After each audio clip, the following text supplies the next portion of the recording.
Who's there? A program director. A program director who? A program director who needs money now. Isn't there a grant for that? Oh. Yep, sounds like a joke, but sadly it's a reality for all grant professionals. Understanding what grants can or can't do for your organization is important, not just for the person who might write the grant, but for colleagues and especially leadership. It's also important to know when to say no to a grant opportunity. These conversations aren't easy. Sometimes your organization needs help learning the right way to facilitate these discussions. The team at DH Leonard Consulting trains grant teams on how to approach these strategic decisions. Reach out to them at dhleonardconsulting.com to learn more.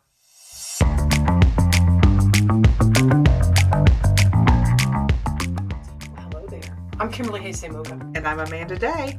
And you're listening to Season 6 of the Fundraising Heyday Podcast. So we're here to help you make sense of the complex world of grant writing, fundraising, including how to raise funds, win grants, and work together to change philanthropy better. Yep, and we're doing it every 2 weeks with cheesy sound effects and the occasional song, because that's how we roll, and learning doesn't have to be boring. No, it is not. And we're also coming to you today from our new location. We're going live and on camera for the first We time. are! This is the Pod Spa. You'll notice the soothing cacti and other succulents behind us. We're just here in this safe little bunker. Yes. So for those of you who are listening on Apple Podcast or Spotify or however you normally get your podcasts, if you want to see us, mosey on over to YouTube. You can find us there too. And if you don't, there's no judgment. Yeah. There's no judgment. Do None, you not do at all. what works best for you? But we wanted to make the pod available to people and other who might enjoy other formats a little better, There you might go. access more of their content on YouTube. So we're We're going to give it a whirl anyway.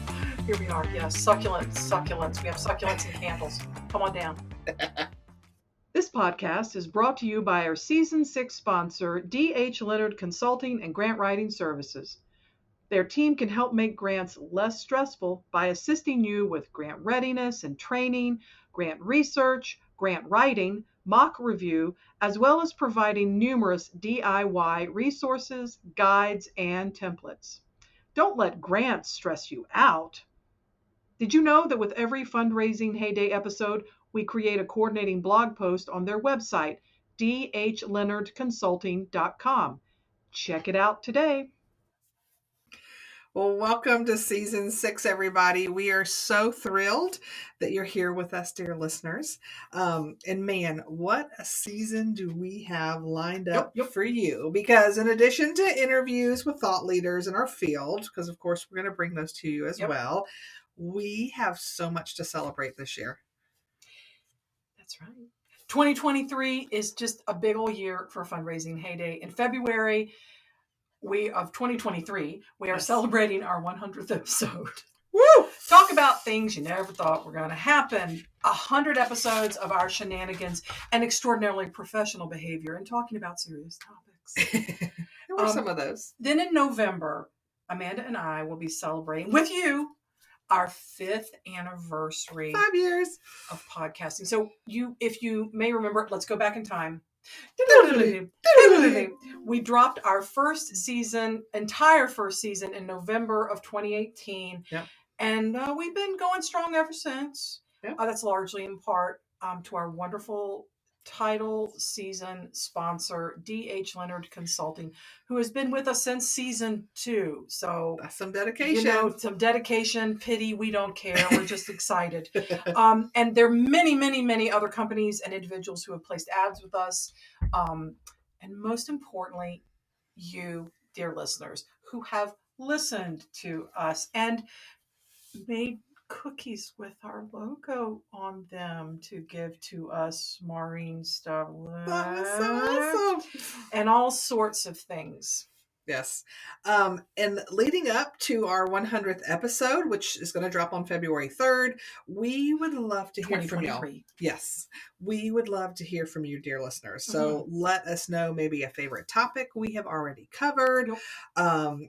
a favorite guest we've had, or just what you love about the show in general. So you can give us a shout out on Apple Podcasts, Yep. through a review there. You can find us on Twitter at Funding Heyday. You can send us an email at fundraisingheyday@gmail.com. All kinds of ways to reach us. And just let us know what your favorite is as we're getting ready to celebrate 100 episodes. And it's the whole year of 2023. We're not Yes. doing this, it's happy anniversary to you and me. I don't know what the 5th year, if we were married, I don't know what the 5th year anniversary would be. Is it paper? I'm going to look that up. She's going to look it up. So anyway, we love hearing from you in person. Although, you're more likely to see Amanda in the wild than me, truth be told. But online and on Twitter, Amanda also hosts our Fundraising Heyday Facebook page. There are lots of ways you can find us. Yes. And we would love to hear from you about the things that you love the best. So this is not a self-improvement episode. So the things that you hate, just, store those away from another time and tell us about the things that you love. And speaking of topics that we love talking about, today's topic is near and dear to my heart, which means perhaps a rant, perhaps, I don't know. I can't promise anything. But the topic today is stop chasing the money. Will you please stop chasing the money? Yes. And just quick little side note, 5-year anniversary, the traditional gift is wood. So I'm looking around. I don't think we have any in here. Oh, well, so, here's some. Here's yes. on the candle. So that's our gift to each other. Lovely wood. Yes. Wood. Yeah. So back to stop chasing the money. If you've been involved with grants long enough, you know exactly what we're talking about, right? Yep. There are thousands and thousands and thousands of grant opportunities out there, and chances are, only a select few actually fit with your mission and purpose and your clientele and all of that good stuff, right? But even so, we end up chasing the money, wasting our time on funders, grants, and opportunities that we know are not a good fit for our organization. So why do we do that, Kimberly? Why? Why do we chase the money? Because we all do. I've done it. I'm guessing you've done it.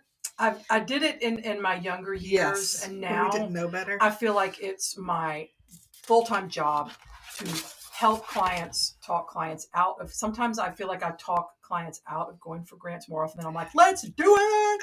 But yes, back when I was just starting out, before I went as an employee, as a new person on a team, as a young woman finding my way in the work world, I knew that chasing the money was a bad idea, but I didn't have I'll say wherewithal, because it's a family podcast. And I didn't have that kind of support of myself even to go, yeah, this is a bad idea. Let me tell you why. But I can tell you why I felt pushed to do it. It was 99.99999% of the time, it was bosses or board members just going, oh, well, we just need more grants. Our problem can be solved if we just need more grants. I.e., if you, dear grant writer, would just, write more grants, just send out more, because it's a numbers game, right? And it's like, so-and-so got that grant, why don't we have it? And so-and-so got that grant, why don't we have it? So go get it. As if we were those really smart, what are those, border collies? And we're like herding sheep, which good for them, but not a life choice that I want for myself. And then another kind of powerful incentive to go after a grant that's really not a good fit, because the money is good. But it's $1 million grant. Why would we not try? Kimberly? Well, because it may not be a good fit. It may be hyper competitive. They may only be giving out one. Yeah. And it's a national competition, and then you have to get all these people to like you on Facebook. I don't even want to talk about that. It's just ridiculous. But actually, it's my job to talk about it, so I guess I am going to be talking about it. But another thing that would sort of give me that push, oh, you've got to do it, is it's us. We are the ones. They will see us, even though we don't match all the focus areas. They will see us, and we are so special. We will deserve that. We will supersede their stated focus areas and all the fine print, because we're special. Yes. You know what I mean? Mm-hmm. Yeah. How could you not fund the babies? Everybody loves babies. Why would you not fund the needs? But if it's an environmental defense funder, I mean, you could make a circuitous and accurate argument that babies are more likely to be affected by poor air quality Yeah. and drinking water and all those other things. But if they are about buying land and you're about providing super high quality childcare, Yeah. that's a long workaround and it's not competitive. Yeah. But I get it. I think the other thing I would add to this is if it's like a mission drift-y kind of thing, it's like Yes. mission adjacent. Mm-hmm. Like,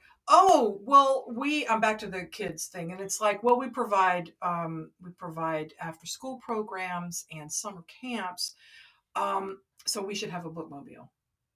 Yeah. I mean, I feel it. But if there's nothing in place, or another example I like to use is if let's flip it around. You're a public library with a library foundation, so that you are eligible for private foundation grants, and there's a big grant for mobile medical clinics or something. Yeah. And you're like, well, a lot of people come here who might be could use that. Maybe they're housing insecure. Maybe they are experiencing homelessness right now. And you could be a hub and you could provide the parking, but your librarians are superheroes, but they're probably also not trained physicians and nurse practitioners and PAs and EMTs. Mm-hmm. So it's sort of like that may be a collaborative opportunity, but then a lot of times we're just driven by this whole scarcity mentality. Like, we've got to get all the money. Yeah. I mean, even, up into during the pandemic, I think it's still going on, but when it was really, really bad before there were vaccines, and there was a lot of money flowing out with not a lot of regs. There were so many nonprofits that were not. And I'm not talking about the payroll protection, any of those things. I'm talking about just COVID relief. So all of a sudden it was like, and even some faith-based, even some churches were like, we need to get some of that. We need to get some of that COVID money. I'm like, or it could go to the frontline workers, the public health people, the first responders. And then let's, because if you are, for example, a church or a senior center, and you don't have any of those other things in place, like maybe you don't have a food pantry or a soup kitchen, or you don't have any sort of medical experience whatsoever, then positioning yourself just because there's money, it can take, then if you hire the staff or you train all your staff to do these vaccines or whatever it is that you're doing, then who's going to run the other enrichment activities, help the older adults get checked in, help them through their activities, cook their meals, pick them up, whatever it is. Do you know what I mean? Yeah. It's like, then you're like duplicating for a grant that might sound juicy, but it's like I'm hoping a one-time thing. Like, I'm hoping we don't have to, keep every COVID money. So it's like, it can go to mission drift, and you're getting temporary funding that leaves your existing successful programs high and dry. Yep. But it's because it's the money. It's the money. It's the money. Yeah. So, and there could be other reasons, right? But we're here today to talk about not chasing the money, because that's what we... Stop. Yes. Stop. In the name of love. Chasing money before you go out of business. Think it over. Okay, I'm sorry. No copyrights were violated. Sorry, Diana Ross. So instead of chasing the money, let's talk about the things that you should do. And we've got a couple of steps to kind of walk you through all of this. So the first thing you need to do is plan. Okay. That's how every good activity should start, right? We're going to plan it. So do your homework in figuring out both what your org needs and what the funding opportunities that are out there. Okay. Yeah. So let's talk about a strategic plan. Hopefully your organization has one, whether it's 1 year, 3 year, 5 years, however often you do it. But within that strategic plan, you should cover your mission, your programs, your need, your purpose, like who is it you're serving? And so that kind of helps guide you, hopefully, that mission creep that Kimberly was talking about. That document should be a good way to go, wait a minute, we've already planned and figured out everything that we need to do. And right now this year, or these next 3 years, our focus is on A, B, and C. Not, yes, there's a grant for D, but that's not what we need. That's not the purpose of why we exist. And it doesn't mean that if there is a huge natural disaster or other emergency or man-made disaster. Yes. That you don't galvanize to help provide support, but just having a plan and also making sure that you're the right organization to address the problem and that you're not perpetuating the problem by mistake because you're not asking the whys. But that's not what this episode is about, and I respect that. So please. But we have a 2-part The Why and Grant is Silent previous episodes you may want to check out. So but anyway, so create that strategic plan and then use that plan to help direct your grant seeking needs, right? And so from there you can start your research, and whether you're using Foundation Directory Online or Instrumental or GrantStation or just the good old internet or grants.gov or whatever it is, okay, use all the tools at your disposal, do your grant research, and start figuring out what are the funders and their opportunities that fit your organization's work, right? So when you're looking at funder guidelines, you're trying to figure out, do we have mission match? Okay, so if you are, the Atlanta Food Bank and you're feeding the hungry, is that the mission of the funder, is to feed the hungry? If it is, hey, or provide basic human services, which is something I always look for, right? Absolutely. So then you're also, great, mission match, that's a good thing. Then you're also looking to see if they fund your type of organization, right? Do they only fund nonprofits? Are you a nonprofit? Are you a nonprofit that's been around for at least a couple of years, right? Yes. That's a good one too. What about geography? There are some funders that will only fund maybe a certain state, or maybe I've seen funders that will only fund DeKalb County, Georgia. So if my client is doing work in DeKalb County, that's awesome. If my client is in Cherokee County, guess what? I can't apply. Even if everything else aligns, they're not going That's an hour away by good car on good roads when the chicken truck is not overturned and there's no drama. Ask us how we know this. Yes, not the same. So these are the kinds of things that you're trying to make sure match up. Yeah. Okay. Yeah. Because if they don't, then you're chasing something that you're never going to catch. And that's what we're trying to avoid, you spinning your wheels and wasting your time. You also want to look at how much money are they awarding, right? So if you've got $1 million project and it's only a $5,000 grant, the max that they're going to give you, or that's the average. I mean, I'm all about piecemealing grants to get to your big funding, but if I'm having to get to $1 million, $5,000, I mean, I go for 2 $500,000 grants if I had to. That's not piecemeal. That's just smart. Yes. Well, but yeah, $5,000 probably not the right match for this big $5 million program. But maybe there's another program, or unless you have the staff and the resources to go. Okay, we are going to piecemeal because maybe we have family foundations, right? They give us X amount. And, a lot of times for me, it has been, those are like the general operating grants that are sort of a cross between a grant and a major donor outreach. So there's like a letter, there's a call, there's a visit kind of thing.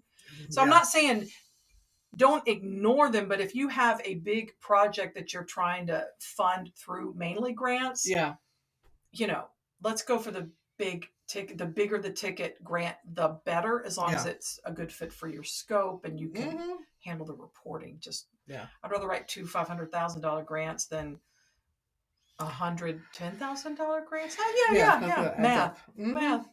Yep, absolutely. So these are just all the little things you need to look at. And also, what types of things do they fund, right? Not everybody funds general operating. Not everybody funds capital campaigns. So you want to just make sure that all the needs and everything are aligning. So another important thing is timing and deadlines, right? So you find a grant, but it's due in 2 days. Well, if it's a short LOI, you might be able to turn that out in 2 days, no problem. I mean, that's assuming that everything else is static and there's nothing else going on in the workplace or your personal life. Yes. But a big federal grant, you're not going to be able to throw together in 2 days. I don't care how good you are. Oh, you can. You can, but it's not going to be the money because it's going to be sloppy. That's not even chasing money. That's flinging yourself in desperation after the money has already taken a fast train out of town. It is. And I am sure that there's somebody who's listening who knows somebody who's like, well, I did that and I got that grant. You are the exception. Yes, not the rule. It's like when you see, so-and-so is 105 years old today. And then they're like, well, my secret is... I drink a Dr. Pepper every day. And I smoke a pack of cigarettes. Good for you, sir. That's usually not the recipe for longevity. You're the exception and bless your heart. But I'm just saying, we're not all exceptional. Yep. I include myself in that. But anyway, you're just making sure everything aligns so you're not wasting your time. Fair. And that's what chasing the money is basically a waste of time, is what we're ultimately telling you today. Nope. And then one thing I would point out too, this doesn't necessarily, have to be done, but I have learned over the years, and I think it may be Bethany Planton, a friend of ours, that taught me this trick. Bethany Planton. Shout out to my girl. When you rule funders out, don't just not include them on the list. Like, have a list of, here are all the ones I've vetted and have ruled out, and maybe even a note why, like our missions don't match or they don't fund this area. Because chances are at some point a boss or a board member is going to be like, well, why aren't we going after the Bill and Melinda Gates Foundation? And you can just go to I've already looked at them, and here's why I've ruled them out. I've done my homework.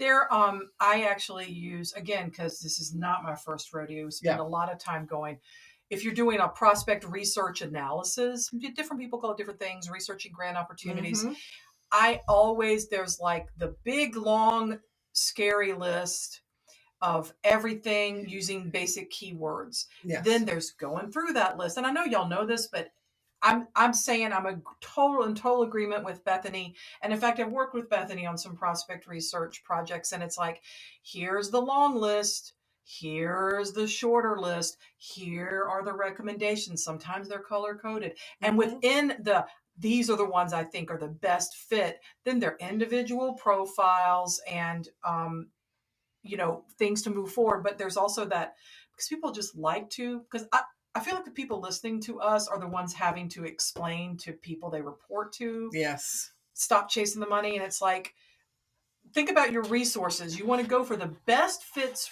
first. Yep. And here are maybe some second tier possibilities that as time permits, or they may require cultivation. By that, I mean building relationships with the program officer. They may need a site visit. They may be invitation only, but your executive director may know their executive director. Yeah. I'm not saying rule those out, but go after the ones that are the best fit with, frankly, the least amount of work first, because you're going to be working anyway. Don't worry. Working smarter, not harder. Yeah, here. Right.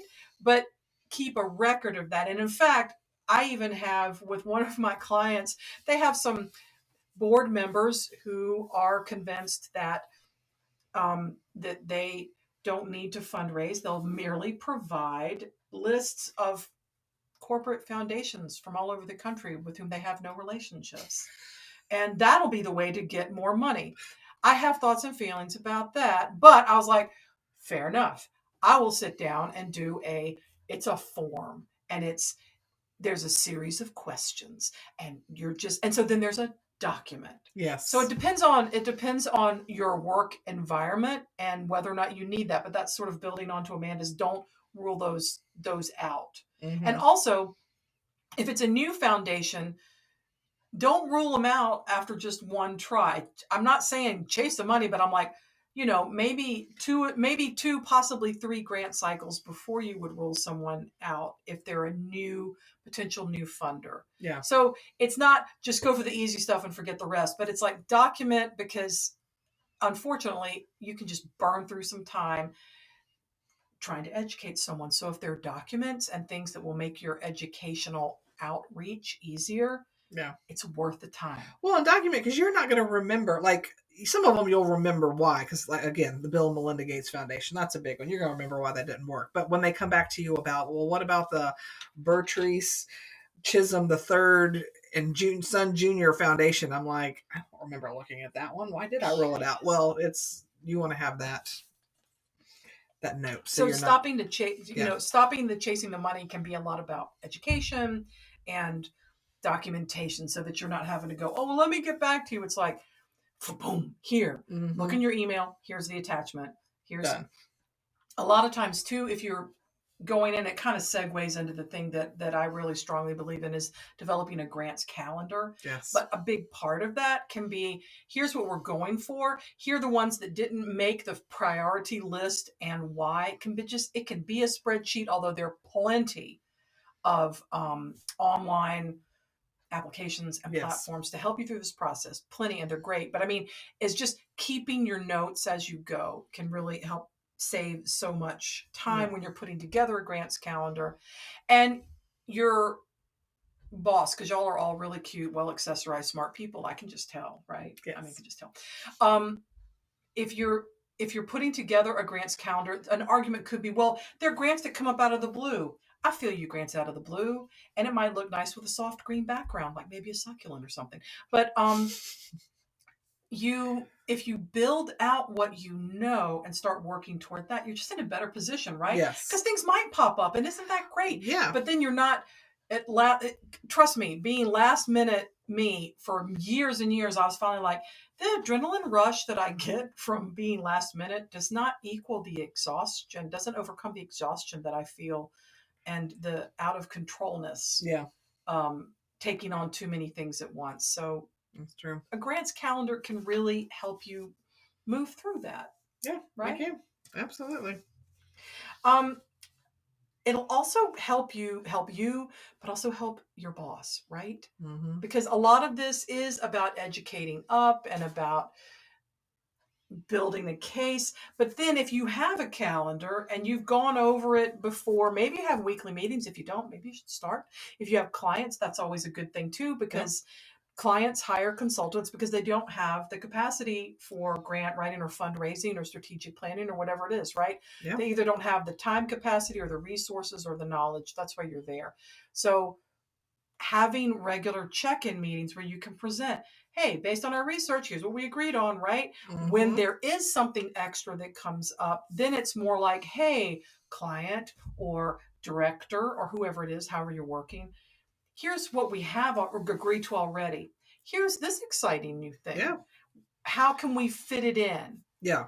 Or is it time to pull something out and substitute this? Or are there some things we can outsource for a hot minute and that so we can handle it internally? It just when I worked in Alpharetta, occasionally our my city manager's admin assistant, if I was like, I can't do it all, some like this new thing showed up, but I can't, and he would say, well, she can, because she was a good writer, and so I could hand some stuff off to her, and she would help put things together. Right? So I mean, there's always other people that can hands on deck. Or if there isn't, then the answer is, okay, I've already got a full plate. If you say yes, this other thing is more important, and I may agree, then what are we dropping? What are we dropping? Or what are we're going to hold till the next grant cycle? That's it or too. How are we working this out if I have to work an 80-hour week to get this stuff done? Absolutely. I mean, I'm just, need to have those conversations. And that can also help in the stop chasing the money, because it may be like, but this is a $5 million grant from the Coca-Cola Foundation. And it's like, there's one. Yeah. I'm not picking on Coca-Cola, but I'm from Atlanta. There maybe if there's one $5 million grant, then, and it's open across the country, that's also where you can be like, yeah, we can add it to the grants calendar, and it'll take like 30 hours probably to do this uninterrupted with all the information. So what's it going to be? Yeah, absolutely. So, well, and building off of that, once you've got that calendar, as much as possible, you definitely want to stick to that plan, right? And like Kimberly says, and I'm not saying you can't make room for surprise funding opportunities that fit, because I mean, there could be suddenly something that has never existed before, and you're perfect for it. And if it's a bigger opportunity or a better opportunity, why wouldn't you go after that than maybe that same one you've tried 3 years in a row and haven't gotten? So there is wiggle room. But anytime some sort of rogue funding opportunity shows up in your lap, if it doesn't fit, sounds painful. Explain why, and be like, we have this plan. If we work the plan, we know we're going to meet our fundraising goals, and this is going to throw a wrench in that. So, but just suddenly dropping a good, well thought out, developed plan to chase perhaps money. A funder that's funded you before, and maybe they fund every other year, or it's a multi-year funding versus one time only. Yeah. So there's always options, but just don't suddenly chase the money just because it shows up, because it's there. Just the fact that it's there doesn't mean it's for us. And one of the things I love this phrase, I use it all the time. We may be eligible, but we're not competitive. So yes, can we apply for this? Absolutely. Are we going to get it? Probably not. And I always tell people, I don't have a crystal ball, so I'm not, there have been some grants that I thought were a long shot that we got. I mean, it happens. It happens. I'm not saying it never happens, but there's also a lot of long shots that I was like, the whole time I'm writing it, because somebody told me I had to write it. I'm like, that's never going to happen. And I mean, I put my best foot forward every time, because if we can get the money, great. But That comes up a lot with federal grants where federal grants, love them or hate them, they are specific. They're so specific. The eligibility section and their OFA, right? NOFA. Well, there's NOFAs and OFAs. There's all kinds of RFPs. Jinx. But it'll list out the eligibility, and so I've had discussions, and I know we're going to tell some stories in a minute, but it's like, well, we can apply because we're a nonprofit. I'm like, hold please. And, it's like, yes, you are a nonprofit, but there's a million other things. And it's actually a clinical research grant. Yeah. And you don't do research, or it's a regional planning grant around primary care or improving access to primary care. And it's regional, and you are a single clinic that does great work, but you don't have the scope to even cover the county. Yeah. So it's just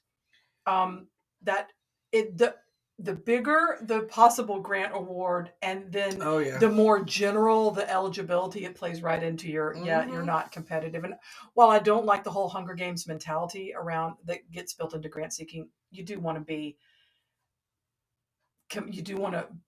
a good fit, not just a fit, but a good fit. Yes. It's kind of like buying jeans, right? Yes. You could try their jeans in your size, and the sizes are different and whatever, because patriarchy. But they're all those jeans, but you're going to try to find something that's the best fit. Yeah. Rather than looking, okay, this is a pair of jeans in a size that's close to mine. I shall buy them. Mm-hmm. You just want to find the best fit. Yeah, because you're not going to wear them if you don't love them. True. So tell your story. I know you've got a great Chasing the Money story. So I would say that, it is a good story. It's just like, I had scheduled time away and had let my clients know, and we had worked our plan, planned our work, worked our plan, neener, and I'm off doing things that I like to do. And while I was gone, there was a big announcement for a big grant from another state, a state that is not Georgia. And it was exactly that. It was like, we are a nonprofit and we can apply. And I was like, y'all, I'm gone 5 days. And all of a sudden it's like, and it was due in 2 weeks. And it was a grant that was sort of the scope of federal grants. I think it was pass-through funds. And I'm like, which I also have thoughts and feelings on them giving you 2 weeks to put together a big proposal. Well, I'm not quite sure that. I think the window might have been a little longer. Oh, they just found it and had 2 weeks. Yeah, but I think it was more. I think it was more like 3 or possibly 4 weeks. Yeah. But it wasn't a long. It wasn't a 6-week window. And I'm also like, hey, did you go to the webinar? And I'm like, when I'm getting back and I'm downloading pages and pages and I'm going through, and it was a happy ending because I was going through and I'm like, there's no way. And I'm also like, why didn't this turn up in any of my research? Am I losing my touch? Am I not? And it was like, no, because they weren't exactly qualified for it when you got all the way down. So they stopped at, we are eligible because we're a nonprofit that provides this particular service. Yeah. So let's do it. Let's do it. I'm like, read that fine print. Read all 80 pages of that RFP. But it's my job, right? Yeah. It's my job. And I'm like, hey, when we get down to here, you actually have to have the way that you define this term and the way that the grant is defining the term are 2 different things. Like community partner and collaborator. Those were maybe some key words. And it meant one thing to the agency, and they were right, but the funder agency described it very specifically, very differently, and something they did not offer.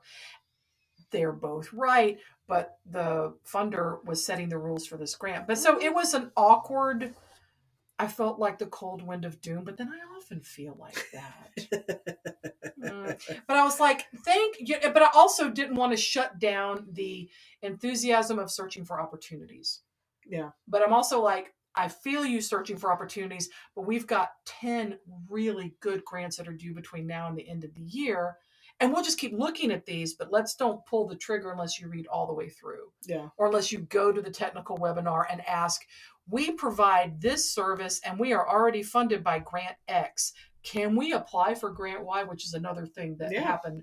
And we were told no. Like, no 3 times and documented in the chat because your girl, I was just like, let me ask this one more time just to make sure so that I could go back and say, they say no.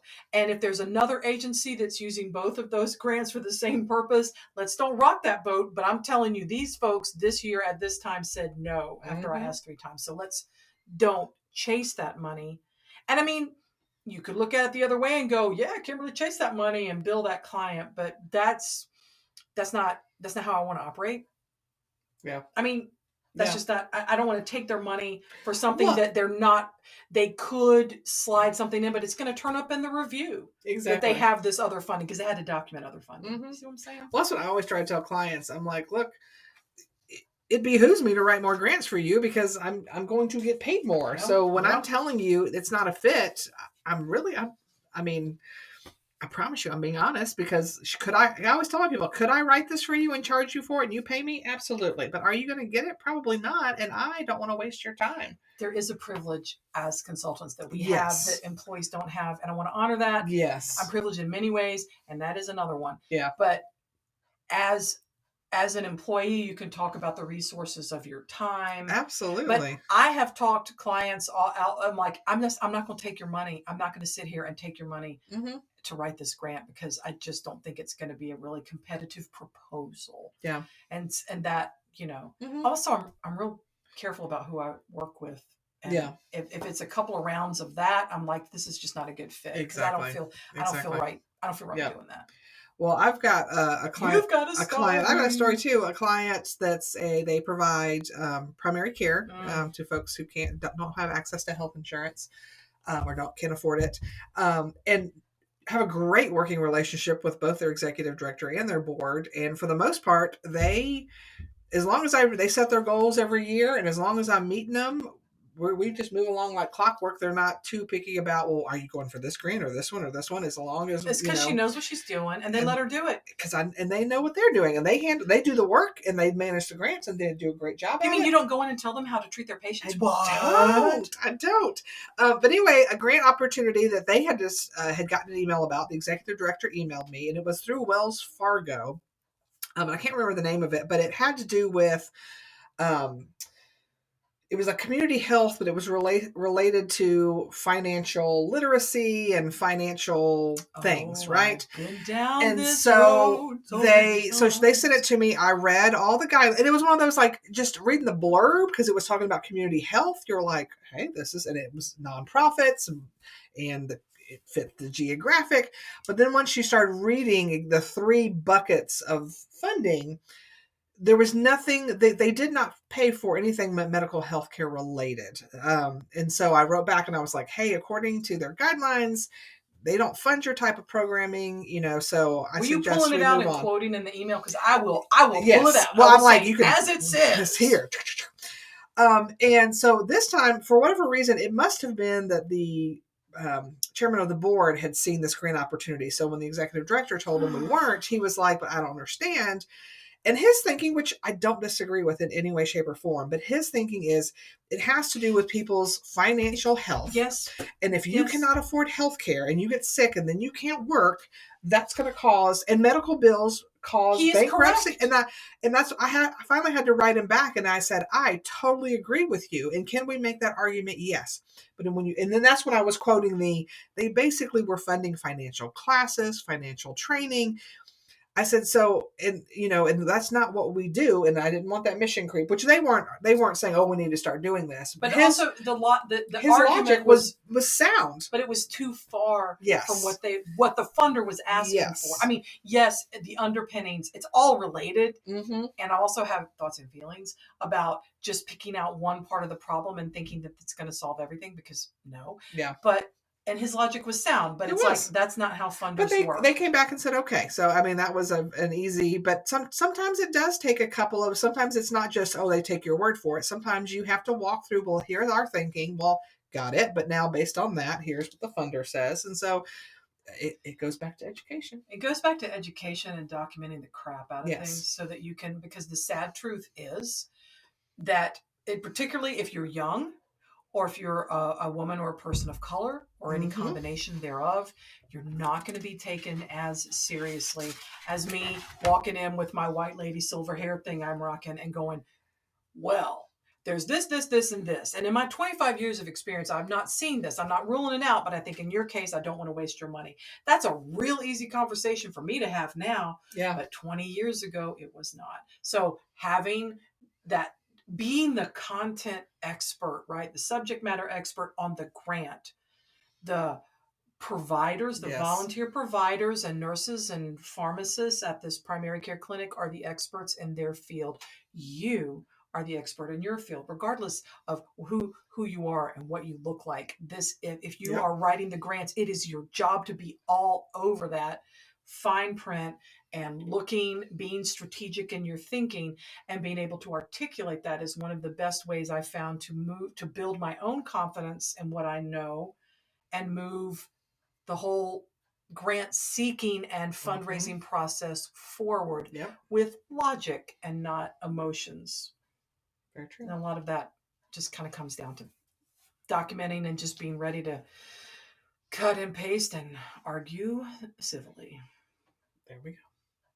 So kind of sum up basically what we're talking about when it comes to stop chasing the money. Do your homework. Is this the TLDR? Yes. Sorry you had to wait till like minute 5010. I'm not sorry. Do your homework. And like Kimberly says, you need to trust your grant pro. So if you're listening and you're a program director or a board member, trust your grant pro when they recommend passing on a grant opportunity. Trust them that they know what they're talking about and that they're going to have other opportunities that do fit. So the money's going to come. When you do find grant activities or grant opportunities that have been carefully cultivated, take the time to do those proposals right. So you have a good shot of being funded, build that plan, stick with it. And yes, leave room for unexpected opportunities because legit ones do come up every now and then, especially on the federal side. I feel like they'll be running along routinely and all of a sudden it's like, blam! Here's this special thing. Well, there's always, if you think about it, like, in the past couple of years, rightfully so, there has been a lot of federal funding related to public safety and mental health and those tied together. Before that, there was a lot of stuff related to opioid because that was a big problem. So whenever it's still a big problem. Oh, absolutely. But whenever there is a big problem in our country that is brought to the forefront, I feel like the answer from when it comes to the powers that be is we're going to throw grant money at it. That'll solve it all.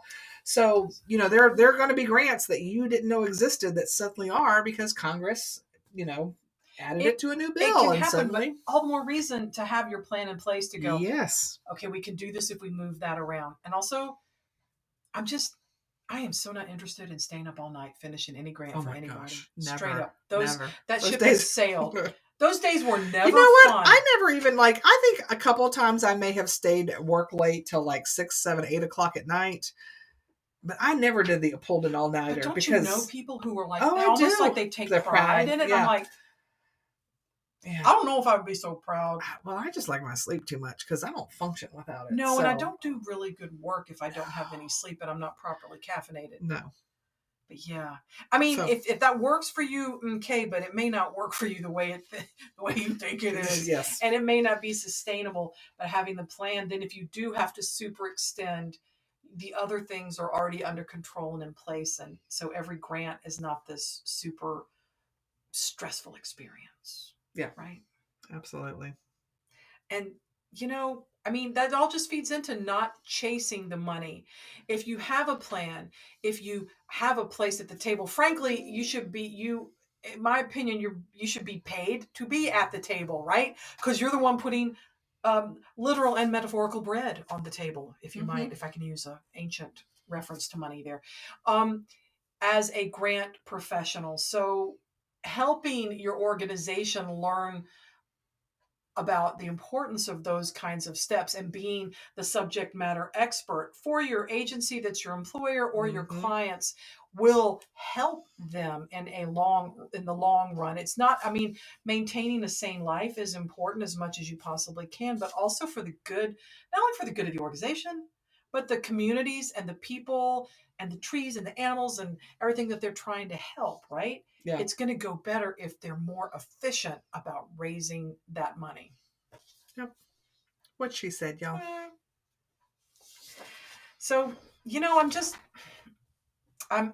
I'm glad. Yeah. I'm verklempt Me too. because we're in our little pod spa and we're doing all this cool stuff for this year. But I am so glad that you are listening. Whether you're glad or not, I can only hope that you were glad you listened to the Fundraising Heyday podcast. And what will help us help you and help other people connect is hopping on Apple Podcast, if that is where you live with your podcast, and leave a review, even 3 words.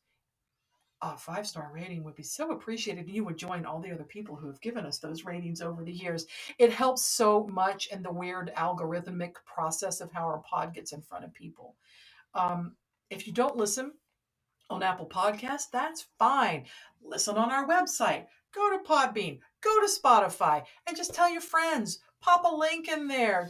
Anything. Those are the kinds of things that will help us grow. And in another 5 years from now, yeah, we might have slightly bigger plants in the background. You can't ever tell. That's how pretty much every podcast I listen to is because a friend was like, "Have you checked out this show?" And that's typically how I find the shows I love. So tell a friend, please. And y'all have been so super supportive, and we're just looking forward to what this big special year will bring. Thank you again to our Season 6 sponsor, D.H. Leonard Consulting and Grant Writing Services. We appreciate their support in making grants less stressful. Visit their website, dhleonardconsulting.com, to download their latest resources today. So thanks for joining us in Season 6. We'll be back in 2 weeks with our next episode. We're going to talk about something really cool Kimberly did this past year, partnering with a fellow grant professional when you have a large-scale proposal, like a project that comes your way that's too good to pass up, but also too big to handle alone, and you're a one-woman shop. How do you handle that? Or one-man shop. So one-person shop. Yeah. So if that's you, it's going to be an especially helpful episode. So until then, dear listeners. Bye.